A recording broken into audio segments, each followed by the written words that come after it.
what that company did, Saks Exhibits is the name, they custom fabricate trade show exhibits.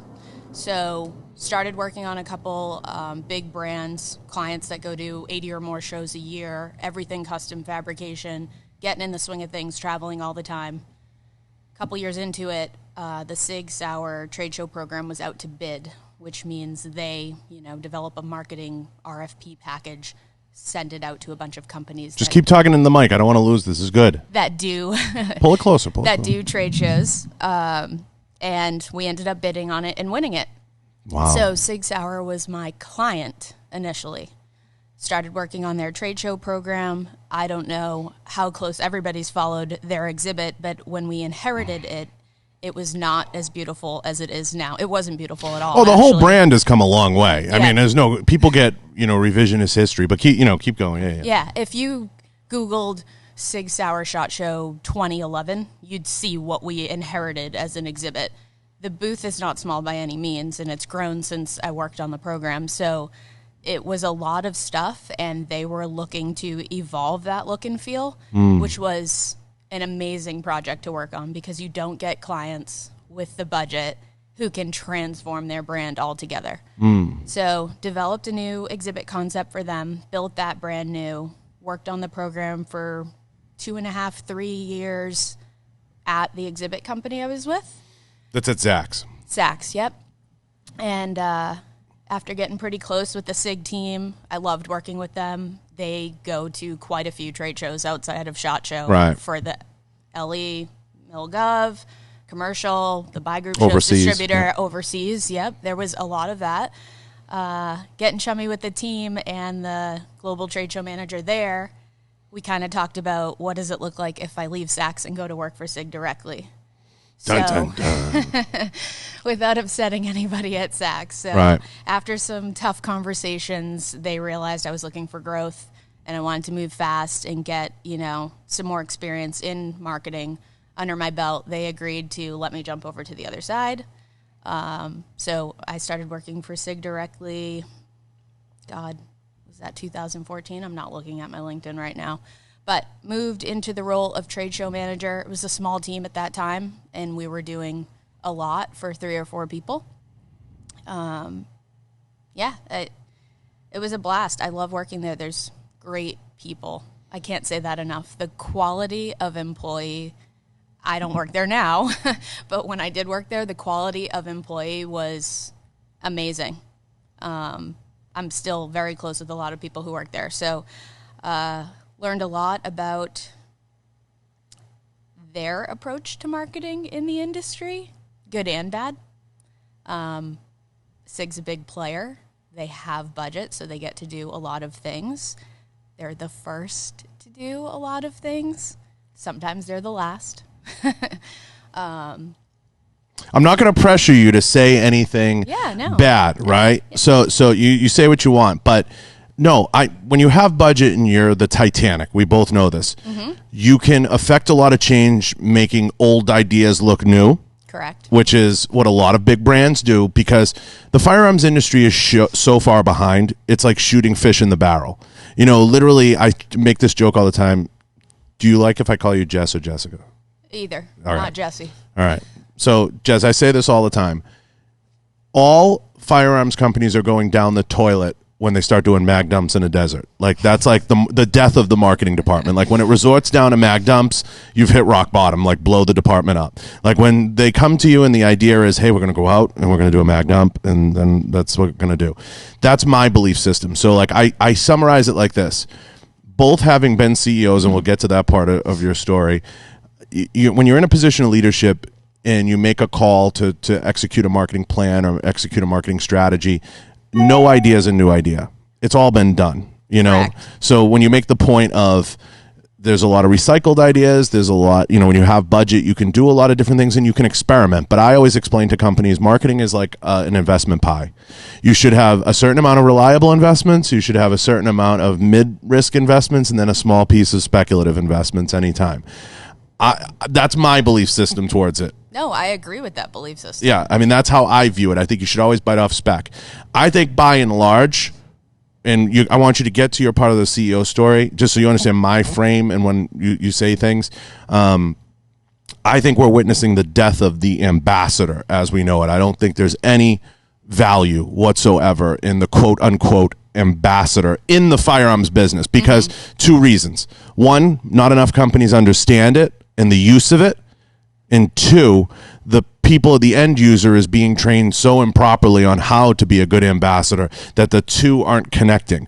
Meaning companies will send you a muzzle brake and then they think they own you, but they don't want to take the ownership of like the fitness industry and other industries where they'll fly you in to do photo shoots. They'll do, you know what I mean? They want you to do everything. They don't understand the creator. They don't understand the relationship. So that I just want you to understand my mindset as you go forward and say marketing things. I agree with you wholeheartedly. It's not rounded out. It's very one-sided right now with the ambassador. You said the word department. I wrote that down really quick because I think what I saw a lot of in the firearms industry, even after I moved on from SIG, there aren't marketing departments in a lot of these smaller companies. You know, someone from sales is covering marketing, or 100%. someone from another division is covering marketing. And unfortunately, I feel the industry really undervalues marketing at times. They think throwing a logo on something is enough, and it's not enough. And not enough owners know the difference between marketing, advertising, and branding. They don't understand how, because a lot of your owners are manufacturers, by and large. Not so much at SIG,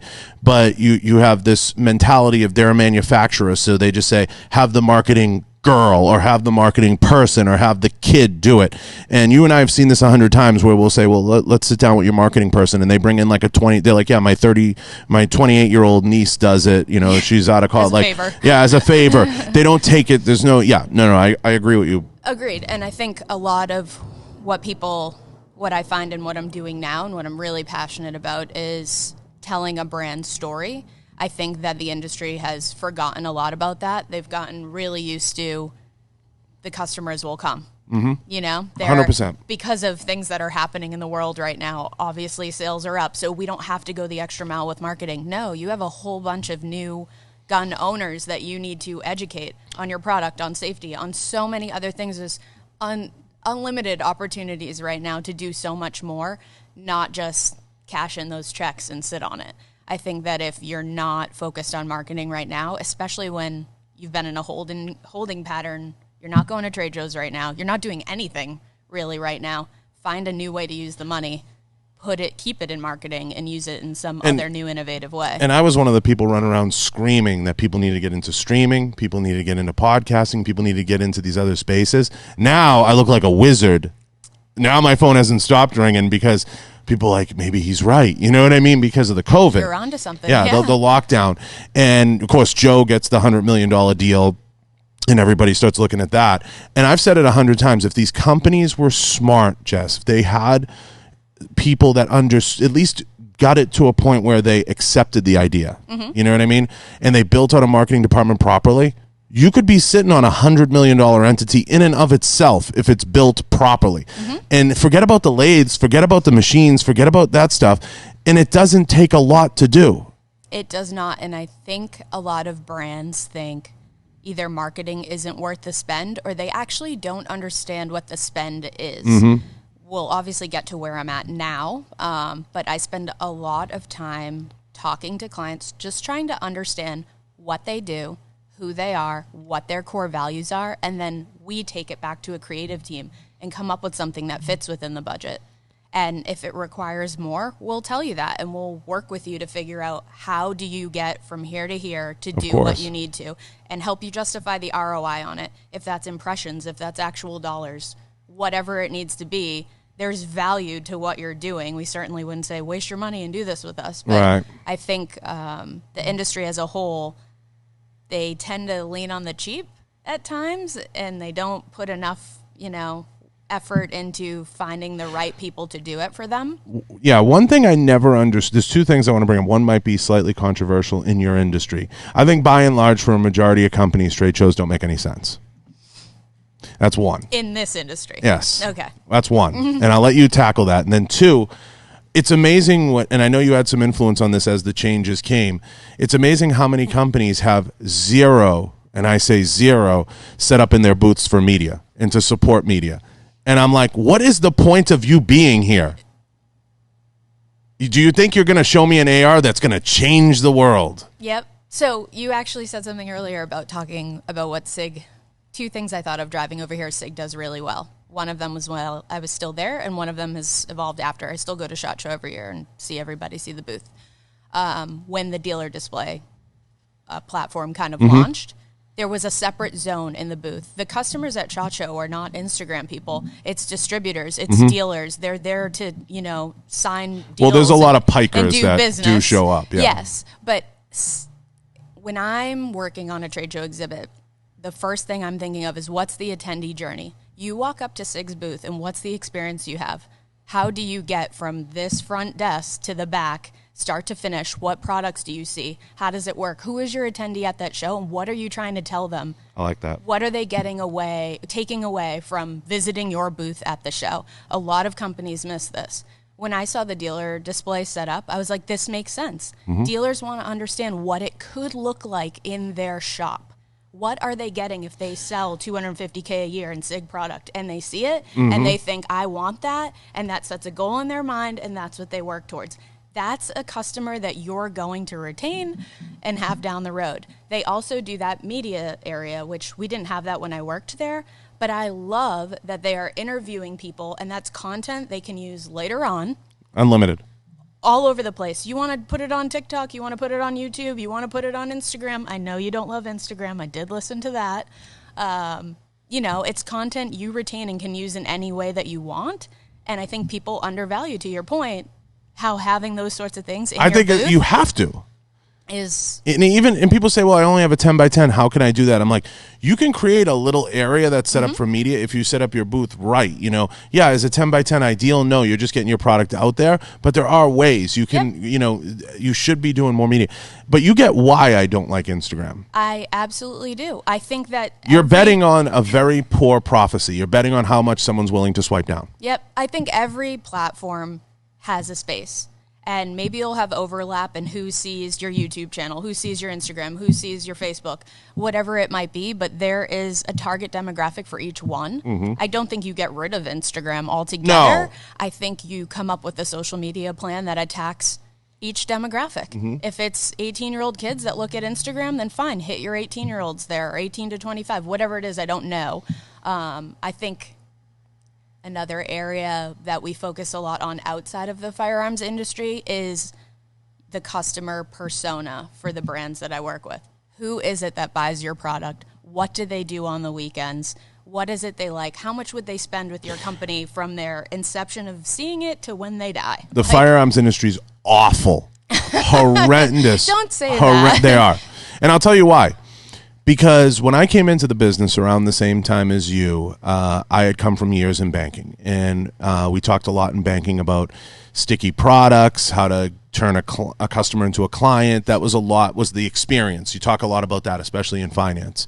And I oversaw in my region the transfer, and you know this from our area, from Sovereign Bank to Santander. So I saw that transition. And when I came over to the firearms business after I got out of the academy, I was like, working, consulting, there was no emphasis on the customer client experience. I mean, I ask companies all the time simple questions, like if you send $10,000 worth of product to somebody, right, and they buy it, they're a good customer, do you send them a card? Do you thank them? Is there any follow-up from your team? There's none of that in this business. So those medium-level companies, those small to medium companies have no emphasis on the end-user experience. Now, SIG being as big as it is, it's hard to do that, right? But bigger companies can still have an end user experience, still have a buying experience. You have to look at things like packaging, boxing, how the product's delivered, how they receive it. And I know that that's a priority for them because I've talked to Tom about it. Now, I know that they're looking at, I brought it up. So I know that's something, maybe it's lip service, but they're bringing to fruition. And in many ways, the displays in the store and the kiosks and pushing that are moved towards that. But I think companies get it incredibly wrong in how they look at their customer base and what their emotion is to buy, because I tried bringing things like fitness into the firearms industry and I got laughed at right around the time 2012, 13. People said, why are bodybuilders in the I'm like, bodybuilders? What are you talking about? People that lift weights? And like that, people mocked that. People mocked every little thing. So I said to one guy at one point, he's a holster maker and he's in New Hampshire. I said, so if somebody who lifts weights wants to buy one of your holsters, you're going to say no? And you got crickets, and I was blocked and never heard from him again. But it's just, it doesn't make sense to me. Just like, there's like almost, you have to be, there's this movement in the firearms industry that could be the death of it if it's not careful, that you have to be an elitist. You have to be a certain kind of person. I did a podcast with a guy where I had this exact conversation with him. He was a Knights Armament guy. And I said, you sound like Seth Moulton. You sound like a liberal, really, because you have an elitist mentality. You can only own that if you have this background. You can only own this if you have that background. And it doesn't make sense to me. And that's some of the struggle to understand the market. I agree. You say the firearms industry is not good at some things. Now that I'm in a sales position, all I hear is opportunity. And something I'm really passionate about is still reaching out to this industry and helping them understand this better. I think it's just kind of a fear of the unknown. They're relying on things they've done forever that are tried and true, and maybe they're not innovative with marketing. They're not forward thinking. Why I love being back on the vendor side of this is that I get to see so many other industries. I'm going to CES, there are medical shows, all other things, other industries that are doing insane shit at trade shows. Granted, I know that a lot of people would say, I don't have the budget for that. You don't know. You don't understand the budgets. Don't, because you've never seen it. Yeah, don't push it away. I've been to CES, NAB. I've been to those shows, and I'm like, I sit there with companies and brands, and I'm like, the way you're doing it is archaic. It hurts. It hurts. Yeah. I could spend all day talking about this, as you can tell. I told you. That's why I think when you were coming in and you were like, what am I going to talk about? I could literally spend all day. Well, you can hang out all day. All just day. Not recorded. Yeah. It's scary to me. It's puzzling to me how some of them view the universe. And they literally will sit there, and I know you've seen it because you were a CEO in this business. Well, I was a VP. VP, yeah. All right. So you're a VP. But literally, people have sat there and said to me, you don't understand, John. This rail we designed, it's going to change the world. And I'm like, are you fucking kidding me? Are you kidding me? So let's you tell don't that believe story. that. Tell me how. Let's take. But they think they're going to hang out of a booth and wave it at you, and that's what it's going to do. Yeah, no, that's not how it works. And back to your elitist thing, I know what you're talking about. I've definitely seen it. I think I was super fortunate. I have zero background in firearms. I didn't have anything to do with it until SIG became my client. And I was absolutely the person who asked a bunch of really stupid questions. But I asked because I wanted to be informed. I didn't want to say the wrong thing or do the wrong thing. And I was lucky enough to work with great people who had the patience and were willing to teach me a lot about it. I wish the industry would be a little more kind and open-minded. No, going back, it won't be. You have to be optimistic. I have listen, keep going. Well, what I was going to say is they have such an. I've heard you talk about all the new gun owners coming on during COVID and all of this stuff. All I hear is the opportunity to educate, the opportunity to inform, the opportunity to get a bunch of 18-year-old or first-time voters to vote. Right. And so many other things.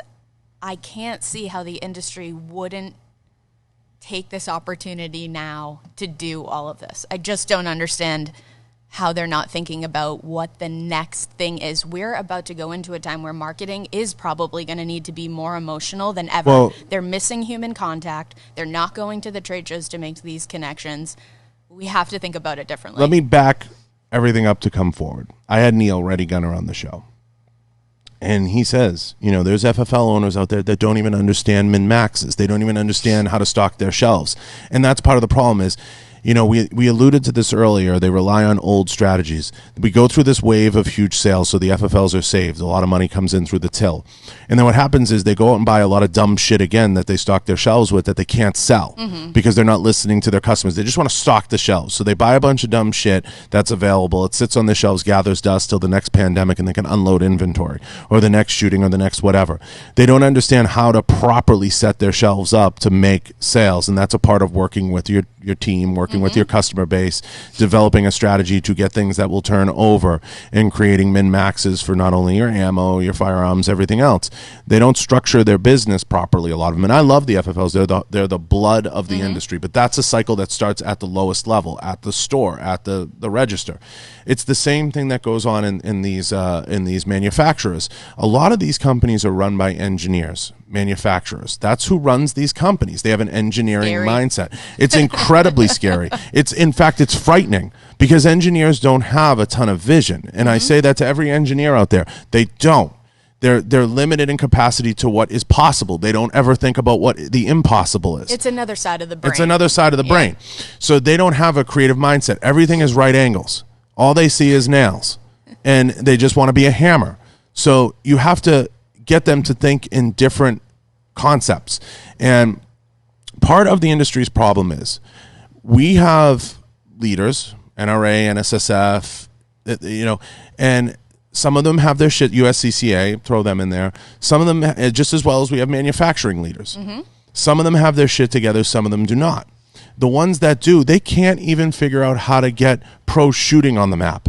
Our pro shooters today, if they were playing baseball, they'd be making millions, Jess. Millions. And it would be a pipeline for the business. But they can't even figure out how to get the score on the screen and how to stream the shooting events. Meanwhile, you can set up a streaming service for $9.99 and people will pay to watch old fake wrestling, WWE wrestling. I'm serious right now.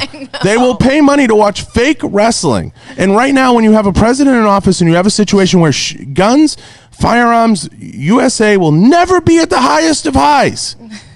But they cannot figure out how to get the score on the screen.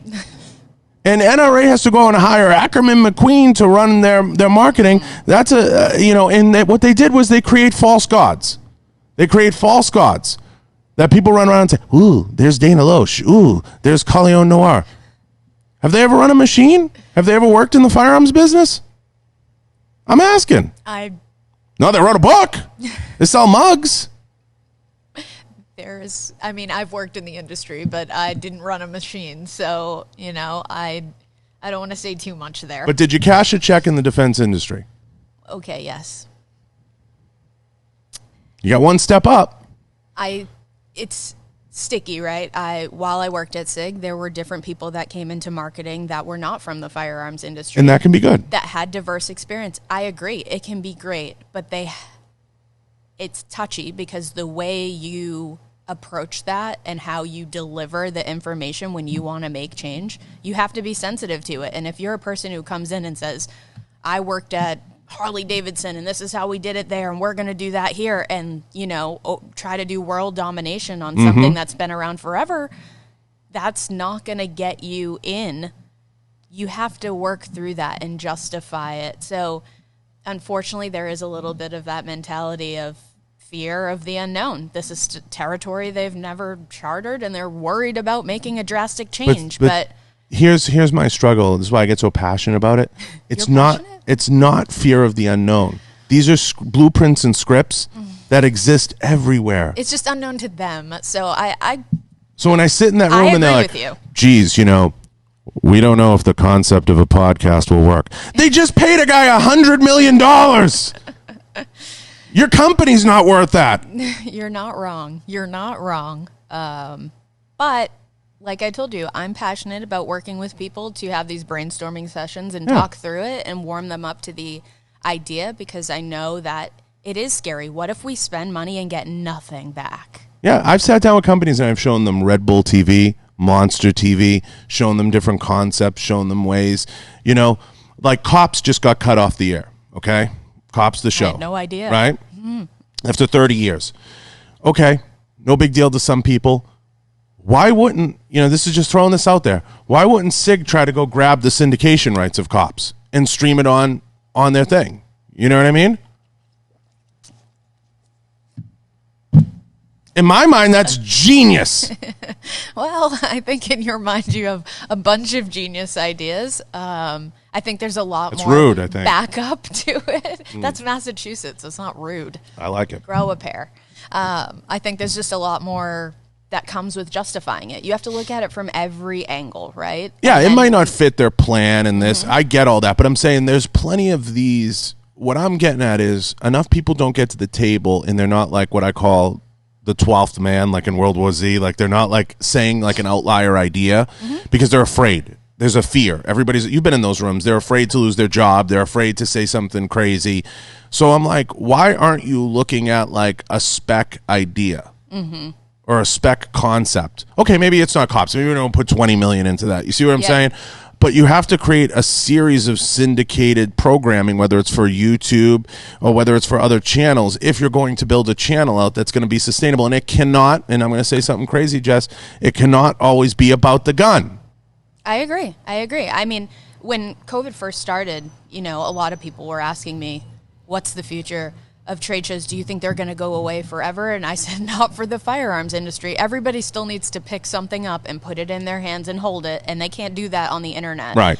But I do think we need to rethink that. The firearms industry has been they don't do anything digitally, which is so frustrating for me because I'm like, that's where the world's at, and it's probably even dated now to go fully digital on things. You don't need to send 500 of the same pistols you've been making for 20 years to a trade show. You just don't. Nobody needs to see that anymore. Push the newest, innovative, whatever.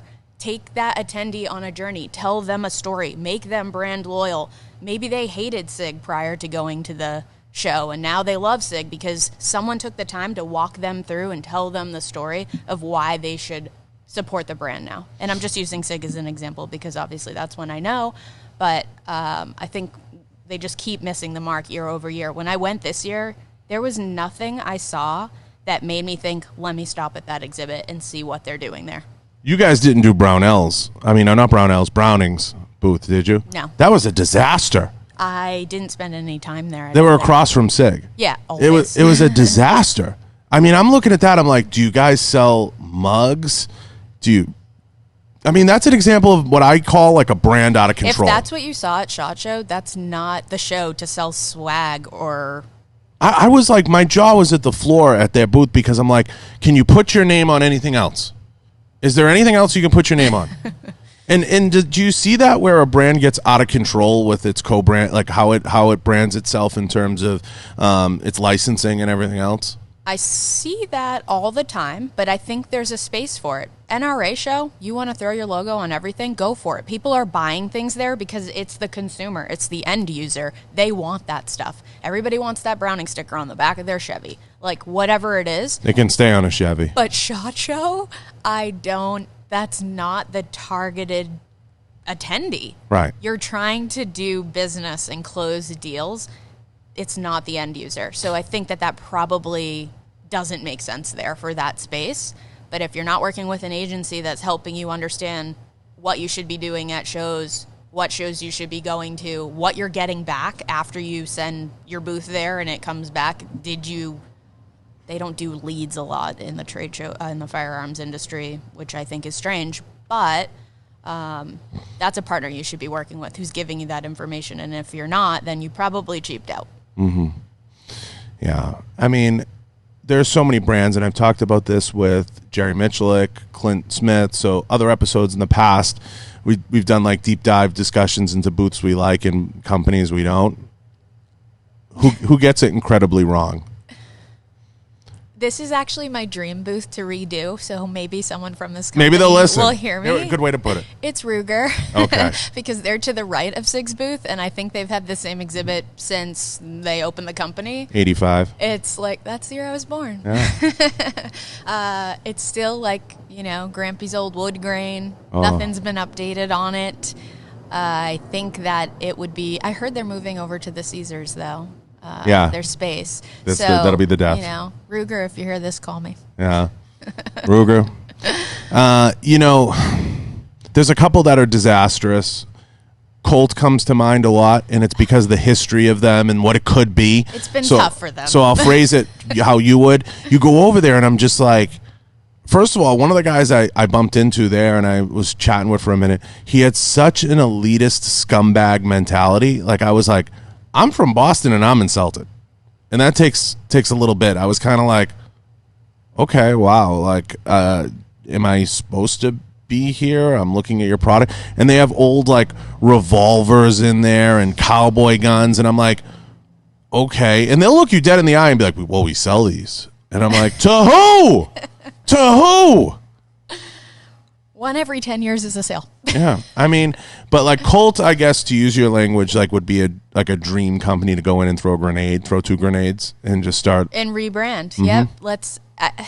Another thing that's missing is just carrying your marketing through. Don't have a badass website and a shitty exhibit.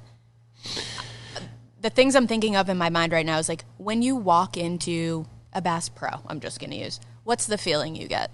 You see all these things. You want to go hunting? Yeah, you spend all day in there and you're like, oh my God, there's so many cool things I want to buy in here. You get an experience. Your trade show exhibit should be an experience for people. They should leave feeling some way about it, and hopefully that's positive and they want to buy more of your product if that's dealer, distributor, or end user.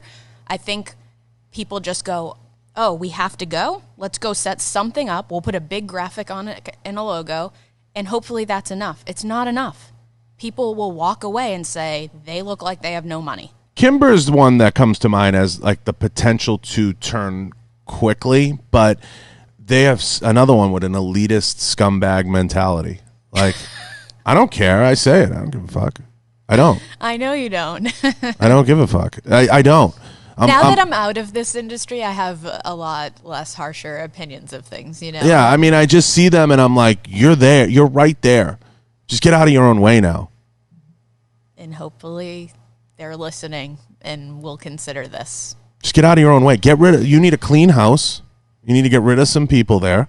And you need to just bring in people that have an open mind. You make a good looking product, okay? You could have incredible market share in the women's market. Check, yeah. Right?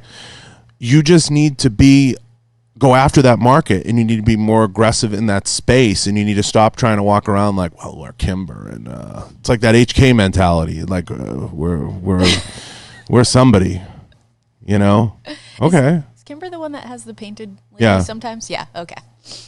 It's just that's the stuff, but now switching gears to ambassadors, because we were talking about this a little offline, and there's people out there I call friends. I love them.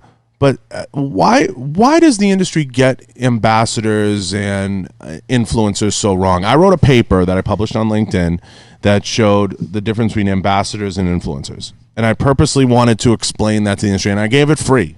It's up on LinkedIn to the industry. I'll have to look for that. Yeah, I totally just published it, and I said, here, just so everybody knows the difference. Because I'm not going to get into okay, so I insult a lot of people, but I'm not going to get into the insulting of you don't know the difference between branding, marketing, and advertising. Mm-hmm. But they don't know the difference between what an influencer and ambassador is or how to manage that process.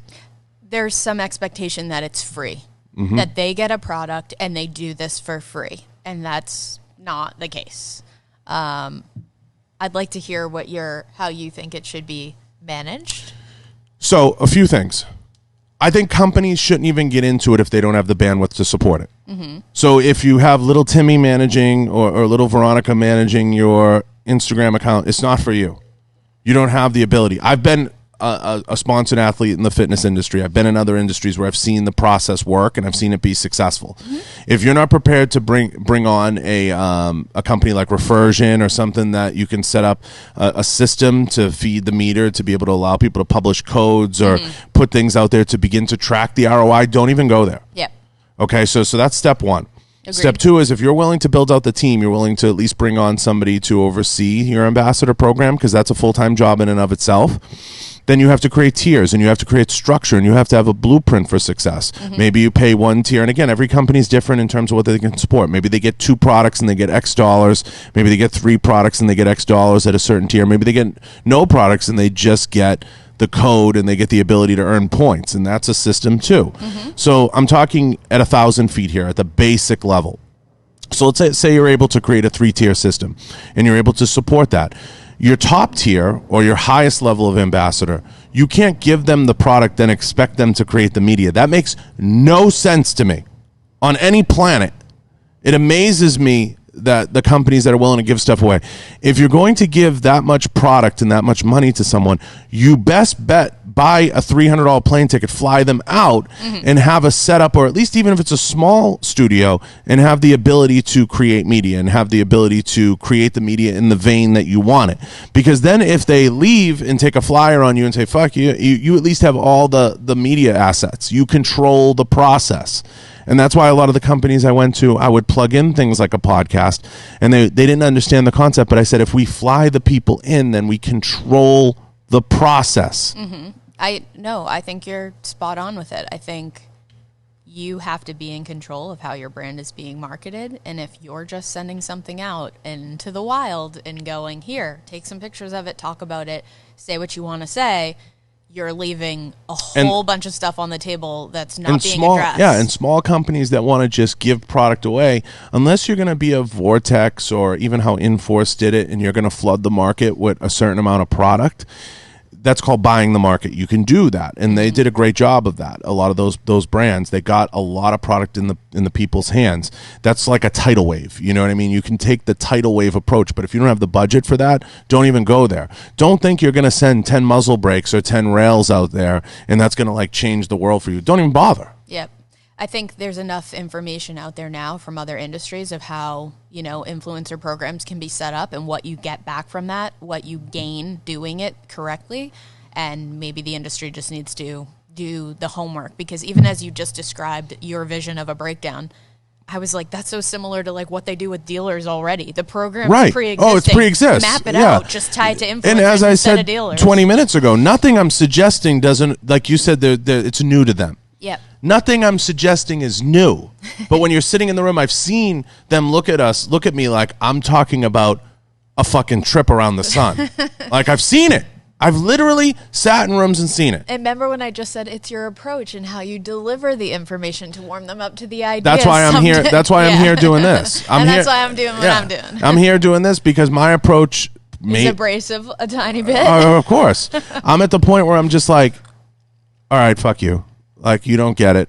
Like, I don't have... There's still some of that. There are people you're never going to change. Yeah, I don't have the ability just to sit there and play wet nurse with them. Yep. I'm like, you want to do it right? I don't think it's a secret. Any of my friends will tell you this, anybody I'm close with. If I'm going to go into something, I'm the type of guy, you have to give me total control and I will get it right, or give me no control and don't hire me and just leave me here. I'm fine with that. You just have to accept that, because I can't go in and say, we're going to create a panel and a blue ribbon board. It's like I had a wise man tell me once, I'll never do business in a town with a board. And I said, why? And he said, I'll only do business in where there's a mayor. You only got to buy one person. I would say, if you are in the firearms industry now and you have an innovative idea that you think is get out of the business from another space that you want to bring to your executive team and say, what do you think of this? Start with how it benefits the organization in dollars, or gaining more customers, or a larger following. You don't have to give every weed, every detail of how you're going to get there. How does it benefit the organization? Start there. There's no executive that's going to say, don't make us more money. That's a stupid idea. You want to make us more money? That's wrong. So it's the way you're delivering the information. You could be right. No, I know, absolutely. Listen, I know you're right, and believe me, I do have a lot of that in me. I've reached a point where I'm incapable of them not seeing common sense in some things. It's good to recognize your flaws. Yeah, no, I appreciate absolutely. that about you. I think I absolutely have a very sharp approach to everything that I do, but I also understand that these companies are at a point where some of them not all, some need to just have cold water thrown on them. Some of them were examples we brought up, and they will, whether I do it, you do it, someone else does it or not, because the industry will do it. It's going to come like this at them. And it's going to be like, oh my God, we're not selling, or we didn't sell as many shaker bottles as we thought, or water bottles, or, whatever. So the cold water will hit them one way or the other in the pocketbook if they're not listening to the end users or not, growing and developing. There's a reason, it's common sense would dictate there's a reason SIG dominates a lot of the media waves. Because they've set their booth up to be like, come, you want to record here, come, you want to do a video here, come, you want to do this, and it's pretty wide open. So I think one way or the other, some of those brands it'll hit them. You brought up Ruger as a good example. I mean, it's just gone stale, and I think stale is a word I use with a lot of brands. I'm like, it's just flat. There's just not a lot there. And it's not to diminish products that have great history and are tried and true and what the brand staple is. It's not to diminish that. No, the bones are there. Yeah, absolutely. But it is time to evolve it. And Ruger came out with a handgun, a 5.7 this year. I didn't go to the exhibit because I knew what it looked like. I just glanced over and little to no marketing behind it. That gun should be everywhere. People love a novelty round. Whenever a company comes out with a 10 millimeter, a 5.7, anything. Now, contrast to that, Springfield's done a great job experimenting on campaigns. They did the Hellcat campaign. They did a campaign before that with the Saint, albeit it flopped because of the election and everything else. They made a big bet. They made a big gamble. They took a shot, but at least they're taking shots. You're not going to know if you're not willing to take a risk. And if you already feel that marketing's a waste of money, what's the big deal spending a little on something risky? At least they're trying. And I know the couple ladies they brought in that they're doing a good job trying to try different things. They have a decent booth. Decent team. Where are trade shows going right now, and how badly is the firearms industry going to fuck this up? I'm going to sit back for this one. Trade shows it's changing day by day right now. I'm in a couple of groups that I follow where there are a lot of cancellations happening still through the end of summer, but October's looking okay on the horizon. There's a couple things in town here in Vegas, not firearms related, but things that are still on the schedule, and I'm hoping that's a turning point. We keep October. Obviously, CES is questionable because that's a big international show, but from what I've heard, the association's still looking to move forward, and I'm hoping that Shacho Shacho's going to happen.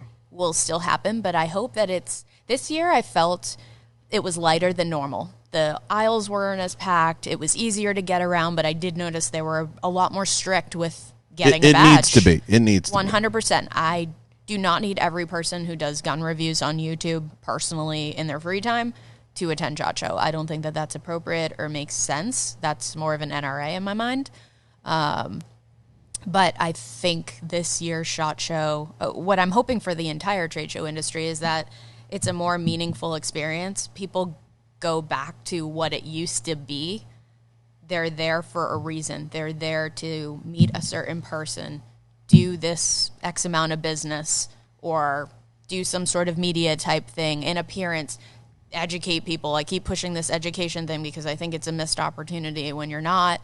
I just hope trade shows are treated more meaningfully and we go back to the roots of it. Why do trade shows exist? Why are you going to them? What is it about? And people are more thoughtful in that process. I had a long talk with Larry from the NSSF and some of the NSSF Brain Trust about this exact topic. And you bring up education. I literally was like, what are you guys doing teaching a Facebook marketing class? Like Facebook? I saw that. Like, what is this, the 90s? I'm like... And they're like, well, they always clap back with, well, what would you want? And I'm like, well, let's start with what's new. Like, if you were offering a TikTok class, I'd be interested in that. Yeah. I'm like, let's even back it up a click. Some of the things we've talked about here, ambassador programs, influencer programs. They're like, well, we did that. I'm like, I looked at your roster of people speaking. They don't have a clue what the fuck they're doing. I was like, I'm not even going to go there. Yeah, someone I work with we were going to target some of the exhibitors at SHOT Show where I'm at now, and they wanted to, I said to them, if you're going to call a place and you don't know anything about firearms and you're going to sound like a fool, I would recommend just educating yourself a little more. Obviously, I worked in the industry, so I have that experience in my back pocket, but he had no experience with firearms. I went on the NSSF website to see if there was just any 101, something general. Don't say clip. Don't anything. Just easy stuff so that he didn't sound like a moron on the phone. And there was nothing. There were 2 webinars from 2016. And there's an opportunity to gain so much more. But then I also feel that the industry's a little flooded with information where you can't decipher what's right from what's wrong. You're scared almost because so much is thrown at you just by Google searching something. You're like, is this right? Am I thinking the right thing? Am I following the right page? I don't know. I think that's because of the struggle for everybody to find their place. Like the NRA essentially now has become back to its roots, which is a political entity in many ways, and it's abandoned its educational side. You have the NSSF, which is trying to carry the mantle for the FFLs and for the dealers in that regard. So there's a lot of confusion as in people jockeying into who manages what and who's in charge of the oversight of what. Mm-hmm. So you have this strange symphony of information, and there's just not enough clear lines. When you want to watch MMA or you want to learn about MMA, you go to the UFC. Yep. When you want to watch wrestling, you go to the WWE. Mm-hmm. Period. Final. And the problem is those entities have been such laggards in some regard that the manufacturers have had to almost take the lead, which is scary, which creates a funnel. Sorry, that's my ringtone for someone. It creates a funnel, and it creates this funnel down to I should turn my Bluetooth off. That happens. It creates a funnel down, and when that funnel down is creates confusion. So you're getting mixed messages. So you might have SIG, who's a huge influencer in the marketplace, right? They become like a almost a leading torch. Mm-hmm. But in reality, they shouldn't be in some ways. They should be leading the manufacturing side, right? They should be innovating. They should be in that space. The onus shouldn't fall back on them to provide information. That should be coming from the leadership entity. That's like saying Conor McGregor is the bellwether for the UFC. Yeah. You see what I'm saying? So I agree that SIG should be a leader in training. That's a space they're in. They should be a leader in innovation. They should be a leader in those things. But really, a lot of the teaching and the constructs and the education should come down from the NSSF NRA. And they don't do a great job of that because they don't, like, I was at a show, and I've picked on them before for this. I was at Laird, I'm sorry, but I was at the SCI show, and I'll pick on them. And, like, Kimberly and Donald are talking. I'm like, why don't you guys have somebody with a cell phone streaming this on your YouTube? Like, and they all looked at me like I was like reinventing oxygen. They're like, well, what do you mean? There's aliens. What would we use it for? Yeah. What? But there's not enough people thinking in that construct. Some companies, Jess, some entities think by doing that, there's less of a need for them. There's that. They think they still want the exclusivity in the ticket in the door. That's not the case. Mm-hmm. If you don't have the innovative, forward-thinking people who are going to take your brand to the next place, there are agencies that can help you. And when I was the CEO, I'm like, I want to put cameras everywhere. I want a reality TV show. I'm like, You're a big brother about it. I was trying to like take it. But again, I'm a progressive media thinker. I'm always trying to push it to the next level because I think any content is good content. Yep. Any media is good media. And I'm trying to explain to them, you can make a star out of your gunsmith. Now, we've seen it. We've lived through it. SIG in some ways, in some entities, and you worked for another entity. Some people, they want to be like a vacuum. Mm-hmm. They have to be the star. And really what they need is a modeling contract, not a gun company. I worked for an organization that had a finger on the pulse of marketing at all times, and then I worked for another organization that marketing was all over the place, free for all. Mm-hmm. Anything that seemed funny, cool, or wild, let's just do it. Let's rip it. And, I have an appreciation for both. I think working for a startup in the industry is some of the best experience I'm ever going to have. I said earlier I was a VP. That doesn't go to my head. It was 14 people who worked there. It's still the hardest I've ever worked, the most I've ever learned. Taking just an idea out of someone's head and building a brand around that in such a short period of time, getting a pretty decent following and just doing some really cool, fun stuff. It was an awesome experience, and I think I learned so much more about the industry during that time. But I do understand where you're coming from with the vacuum. Like, we didn't have to do every weird idea we came up with. We didn't have to execute all of those. We probably could have honed in a little bit. You reach a point where throwing shit against a wall isn't the best idea. I couldn't agree more. But you got to dial it in. That who I worked for there, he was definitely forward thinking, and he forced all of us a lot with me to think about what other brands do we love. We did this exercise all the time. We would look at magazines, websites for Lamborghini, for Still Tools, for Home Depot, for Amazon, for all these different brands and say, what are they doing really well that the firearms industry isn't doing at all? And how can we model that to work within our space? Let's look at the people who are forward-thinking and progressive. You said it earlier, no idea is an original idea. We were just trying to take other things from other spaces and make it work within the industry. And some of those were risks and flops, and some of them were successes and really great.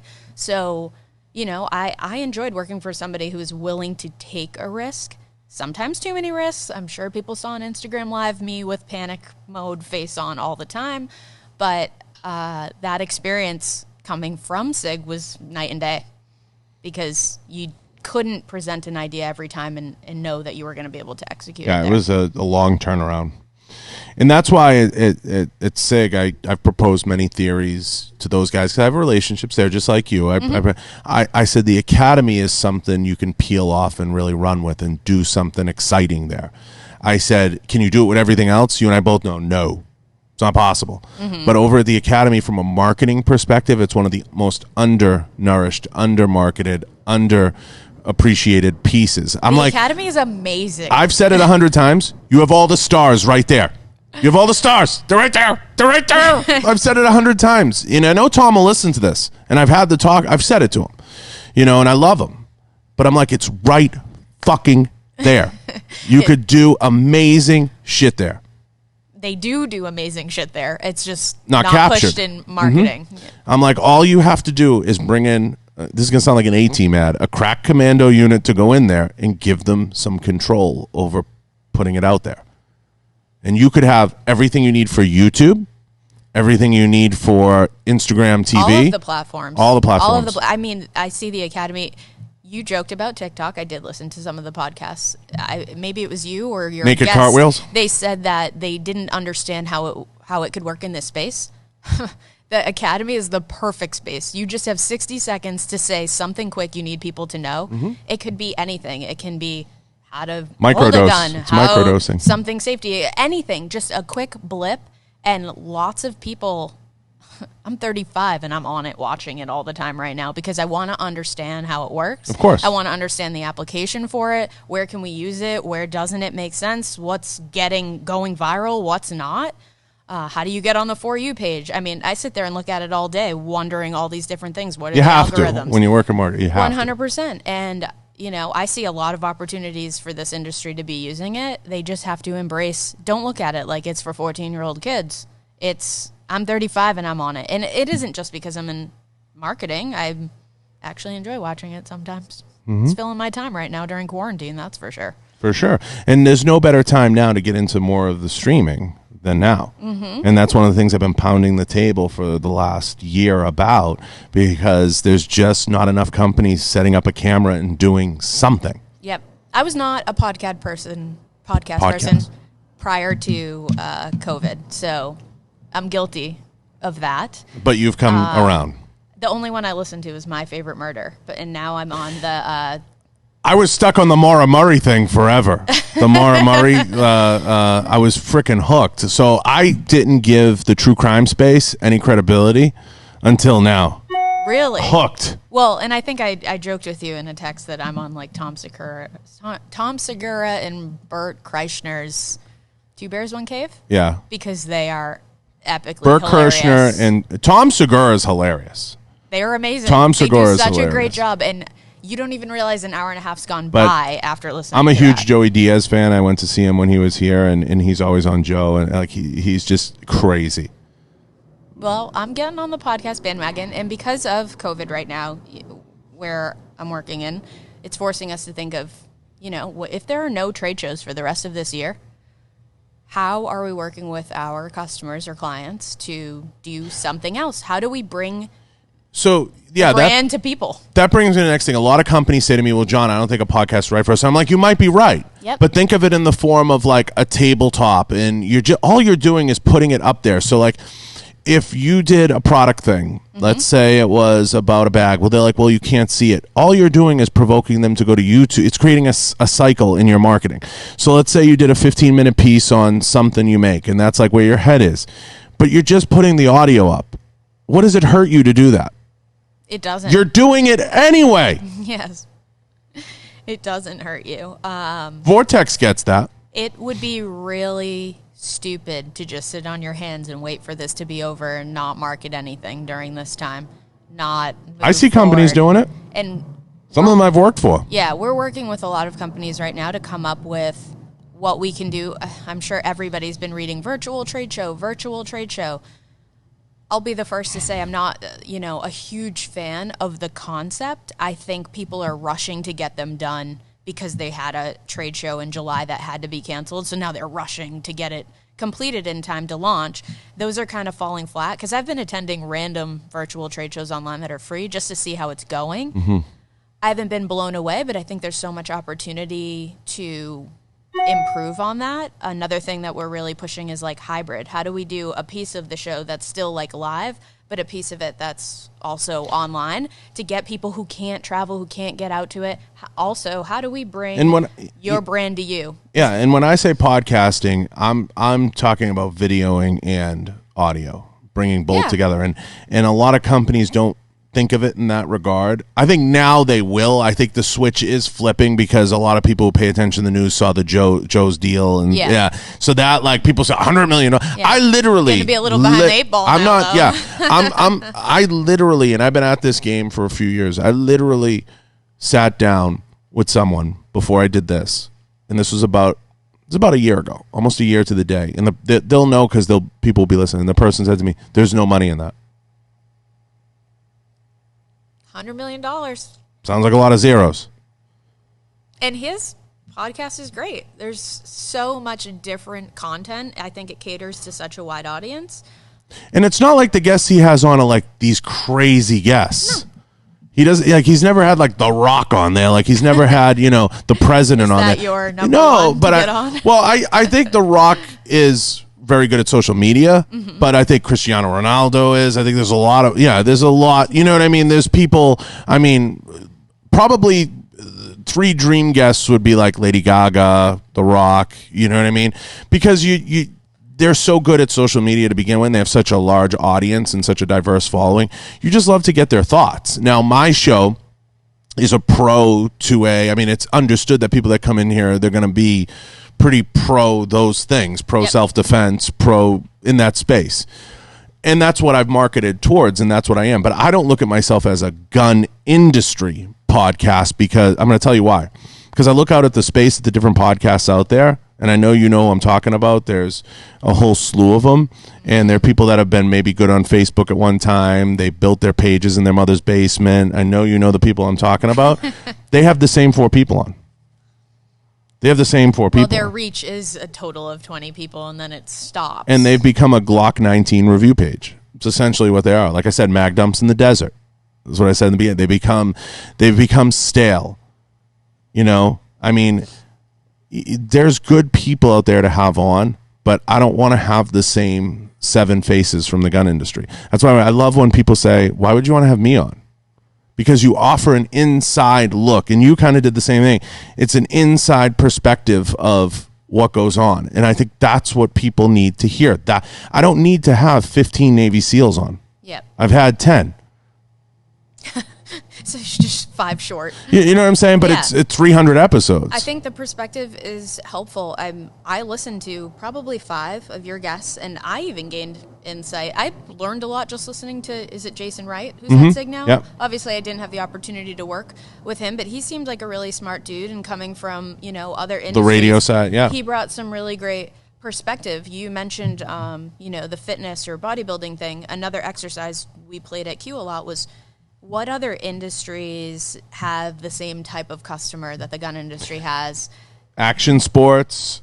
100%. And then how do we fitness. Do things that also tap into that to, there's not enough in the gun industry of people walking around saying the enemy of my enemy is my friend. I agree. And if we're going to stay in that archaic trade show model, look who else has archaic trade show models. Fitness. Oh, don't even, if that's a trade show, I don't want to go. It's a t-shirt sale. Yes, yeah, the fitness is hard. It is very hard, but I understand, that budget for that is a challenge, but they could come up with some cool, unique way to do it, right? Tell us what the budget is, and we'll come up with the idea. So, does the gun industry ever evolve as a trade show?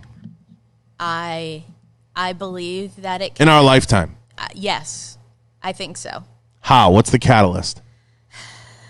Everybody calls me. No, I think right now could be the catalyst. It's going to force us to think differently.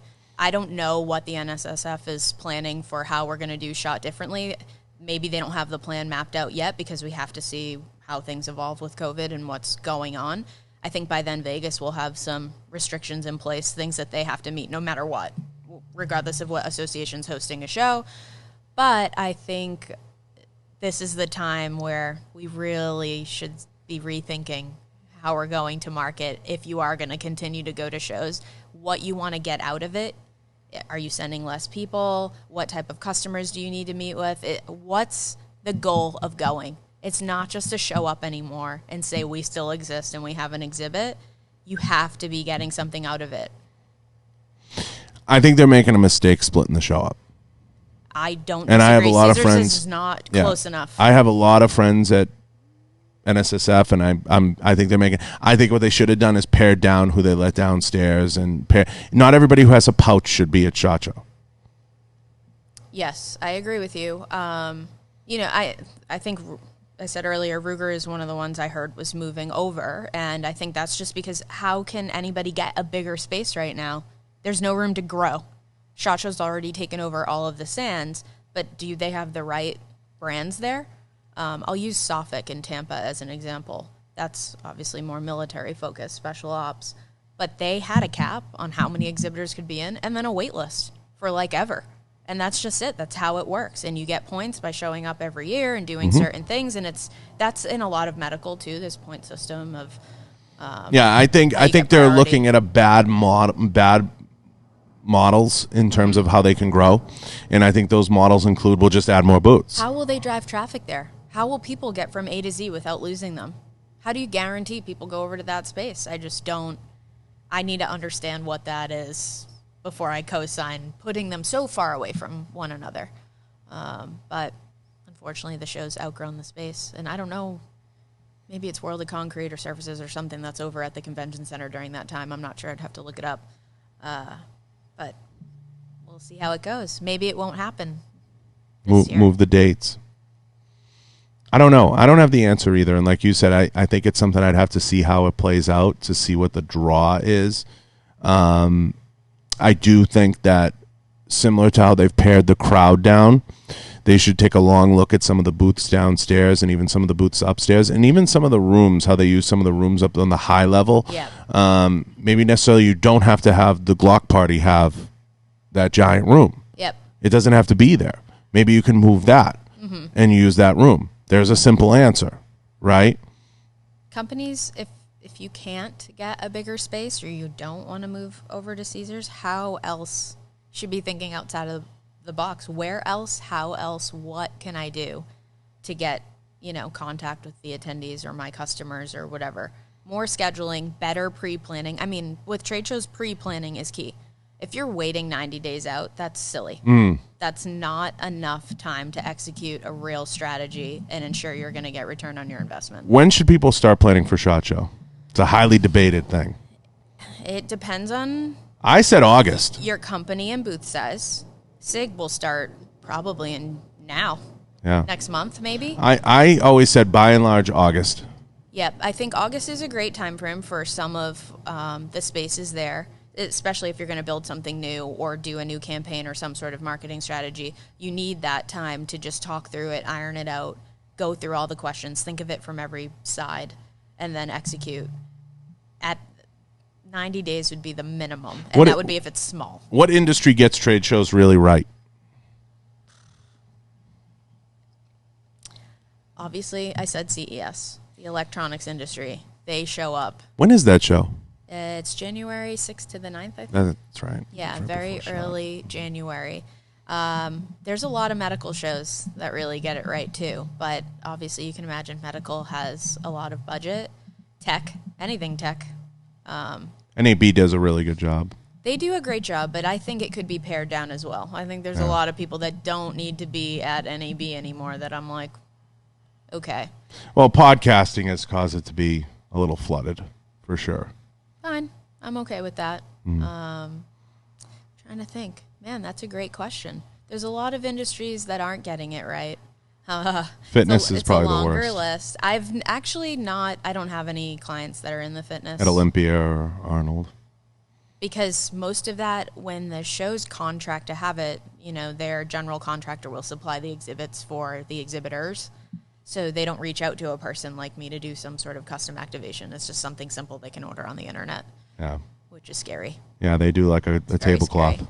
But I'm not just in the trade show space. A lot of what we do is like experiential marketing. So think... Right, here. Yeah.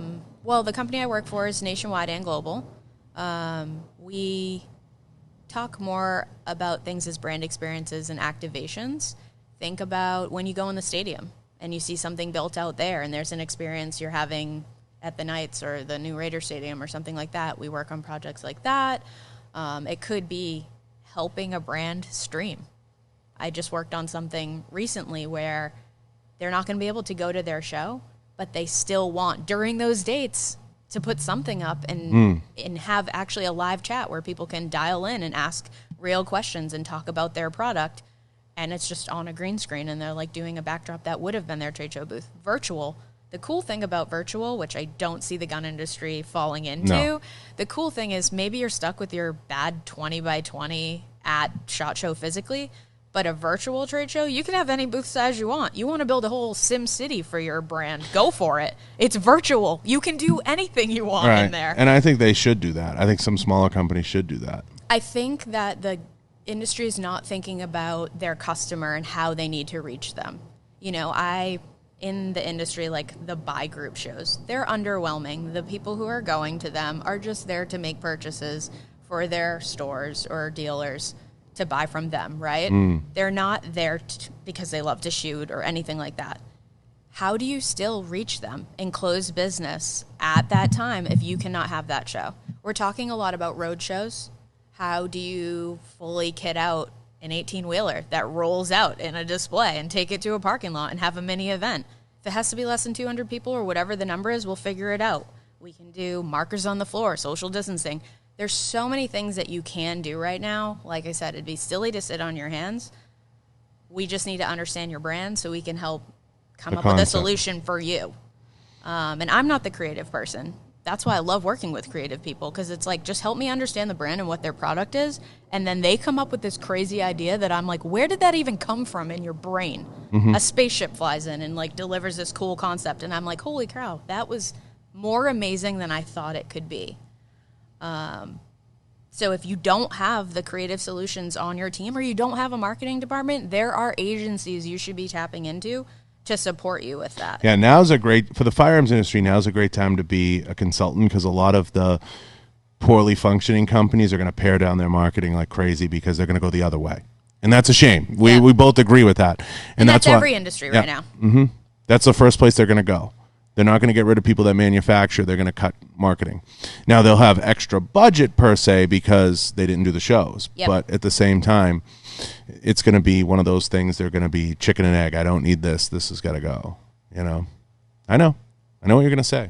I don't disagree with you. I hope they won't think that way. But, the world's going to go on after this. It makes it good for consultants and agencies and everything else, because they're going to have to be out of the box. I think by and large, a couple things we accomplish here. I think the move to Caesars is a mistake.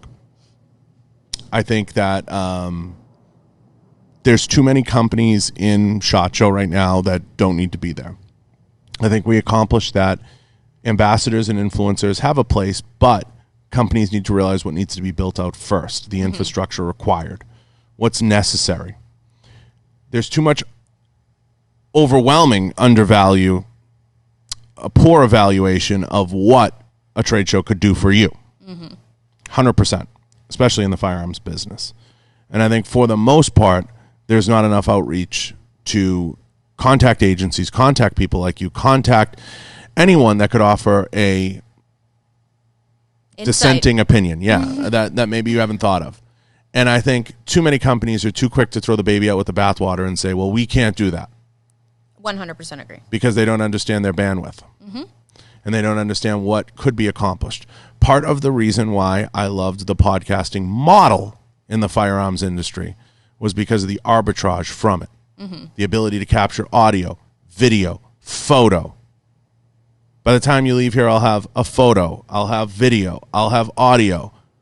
I'll have enough to hit all the different wheels. And I'm giving away the formula on this show. But it's a formula that already exists. Yeah, you didn't invent I didn't this invent yesterday. it. Don't give me that much credit, everybody. But I think that companies are just so quick to be like, oh, we can't do that. And you're fully setting up this space. There are people who podcast with a lot less. Way less. This setup is not crazy. When I'm done in here, it's going to be insane. Yeah, 100%. But if you wanted to just take a risk as a company, a brand, and carve try out it 1,000 square feet. You spend whatever the total of 2 microphones, a computer, that thing, and your camera cost, and the stands, and just try it out and see how it goes. If it's a total flop, abandon. Fine. You didn't waste money on the hardware for sure. No, because you'll use it. It's going to cost nothing. So, yeah. I would encourage everybody to just start thinking outside the box. No idea is a stupid idea. See how it goes. Embrace change. Look at what other industries are doing. I and said try it- to model that into what you're doing. I'll and leave see you if with it this thought works. because we'll creep in on an hour and a Yeah. half. But I said this to a company one time. I said, what if, just hear me out, just like you're saying, you bought all this stuff and you set it up at Shacho. And let's say you interviewed 15 people. And it's all a matter of scale at that point, right? Let's say you slowly drip those episodes out over the course of a year. You just recorded a year's worth of episodes. Let's say you did one a month. You could do your entire content program for audio At Shacho. at Shacho. And too many companies, I said this to one company, I go, how many audio devices are in your house? And they go, I go, you have an Apple Watch on right now, that's one. I said, your TV is probably audio. Maybe you have a Google or an Alexa or whatever. So 3. I said, how many do you think you'll have in 2025, 2030? Let's say it doubles by lot more than 2030. Yeah, that. let's say it's 10. Because your air conditioner, your lights, everything, it's all going to be audio by then. You're going to be like lights on, everything. So 10. Do you think it's time to start developing audio SEO? Just a hunch. Just taking a stab at it. Maybe We'll look back on this podcast in 5 years. maybe and- just a thought, and I've said that to some big brands. Big brands with geniuses there. Wizards. I was told, oh yeah, they're a wizard. They came from such and such. I'm not going to point, but there's a few I could point out. I love that you use the word wizard. Wizard. I've been told that. Oh, they're a wizard. And then you meet with them and they're like, oh yeah, I sold athletic equipment at, I'm like, you fucking kidding me? It's going to be a thing. It is going to be a thing. So It's not going anywhere. hope people latch onto it. Put it this way. I'll give people perspective. $100 million was paid to Joe Rogan. The owner of Spotify, the shareholders, the stock went up 8%. The owner made $480 million on the deal. If anything, Joe undervalued himself. $480 million. Maybe I'll start a podcast. Yeah, I don't think there's a company. I don't think there's a company in the firearms industry worth $480 million. There's only a few. Very few. In that high level of zeros. Yep. You're talking 4 and 5, maybe. The content doesn't need to be revolutionary. It can be casual The conversations. problem is the engineers, coming back to the engineers, they want you to do QVC on the show. They want you to be like, here, we designed this new thing, and it's going to change the world. There's a space for them in the world. But I think it's, managing what information you want to pull out of their brain and share. And you just have to have a moderator, right? Someone who's managing that. And you had said, ambassador, someone who's going to manage ambassadors and influencers, someone who's going to manage what type of content. Don't just put anything out. Who are you trying to target? What is it you want to achieve? What are you doing? You're passionate about marketing. That's what I'm here today about. I could go either way on this. In the end, I think YouTube's going to fuck it up too. I think, because I think they're teetering too close. It's too enticing for them to put regular programming on there which they're already doing. Yeah. And it's too enticing for them to go after those revenue dollars because they're winning and they're going to kill cable TV. But it's going to be too enticing to them to sell a membership and regulate it, and that's the trap they're going to fall into. I could go either way on it. I could be sold either way. I'm not quite there yet. I think eventually it all ends with a search bar on your TV. Mm-hmm. That's just how I think it ends. And I think in the end, whether it's creating an app like John Lovell's doing at Warrior Poet Society or creating some type of streaming service, I think in the end, you have to create a closed network for each brand, and then in hopes of getting picked up maybe by a larger entity. If Netflix was smart, Netflix would have built out a podcast, put podcasts on there, or started to put outside stuff on there, streaming channels. Go, like, for example, go and buy the kid that opens presents on YouTube and make, you know what I'm saying? Yeah, put like stuff like that on there, abstracts, and stop worrying about like it being like Friends. Yeah. Like, get off that train. I will not be surprised over the next 6 months if we see a lot of that. Other larger companies gobbling up smaller ones and making something of it. So 100%. I mean, I think Joe was everybody was waiting for Joe to do his deal because he set the market. And now the market's been set. So now we're seeing what other people will be worth, what they'll do, and where it'll go. And it's not going to all be podcasting. I'll tell you right now. It's going to be other things, but he kind of set the market. And now that his show is worth more, his deal, essentially puts, like Howard Stern has started to put his stuff on YouTube. You know what I mean? It starts to put everything in perspective and everything in check. So now everybody's seeing the possibility. It's kind of like when Metallica was fighting Napster and fighting like streaming. Like you're gonna lose. Something from our era. You're gonna lose. This is going to come. It's like when my grandmother used to talk about this, like TVs, like they're dangerous, or like whatever. Like she thought like there was like gremlins inside the television, and like cell phones. Like, well, that'll never catch on. That'll never be a thing. I'm serious. I've lived it. Wow. Mm-hmm. Wow. I'm telling you, I've lived through it. But this was amazing. I don't want to keep you any longer. What's the best place to reach you if people want to contact you? What's the best place to get in touch with you if they want to do some marketing or learn a thing or two? I guess the best way to contact me would be email. It's jgauvin@mc-2.com. The name of my company I work for is MC Squared. So mc-2.com. There's always the social media, the interwebs. Instagram @Jessica Gauvin, Gauvin. Pretty easy to find. And you're on LinkedIn and everywhere else. I am all over LinkedIn. I'm on every platform. Well, listen. No TikToks to find yet, though. As you can see, this is something I'm very passionate about. Very passionate. I appreciate it. Thank you for having me. You're gonna, I don't think people do enough of a deeper dive into that trade show space. Absolutely not. No, we're gonna have to do it again as this kind of plays out and we see where it goes. But you're definitely on my list, my follow-up list.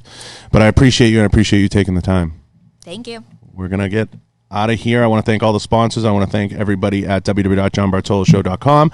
I appreciate everybody taking the time, and I appreciate everybody who tunes in. Please leave a review. I do a terrible job asking for reviews. Please leave a review on iTunes. Appreciate everybody.